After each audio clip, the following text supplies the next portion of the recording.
প্ৰতিশ্ৰুতি দিছিলোঁ মই বিধানসভাত এই ভুল-বন্ধাৰ খহনীয়া ৰোধ কৰিবৰ কাৰণে জিঅ' বেগ দিব লাগে। মই বিধানসভাত মই এই কথা উলিয়াম। মই আপোনালোকৰ আগত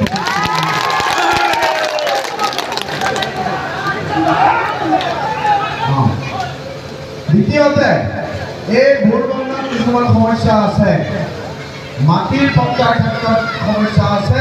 মই এই ক্ষেত্ৰতো প্ৰয়োজনীয় মই আইন অনুসৰি ব্যৱস্থা ল'ম। এইটো কথা আপোনালোকে আমি ৰাইজৰ কাৰণে কাম কৰিম বুলি কওঁ, ৰাইজৰ কাৰণে কাম কৰিবলৈ আমাৰ কমিটমেণ্ট আছে।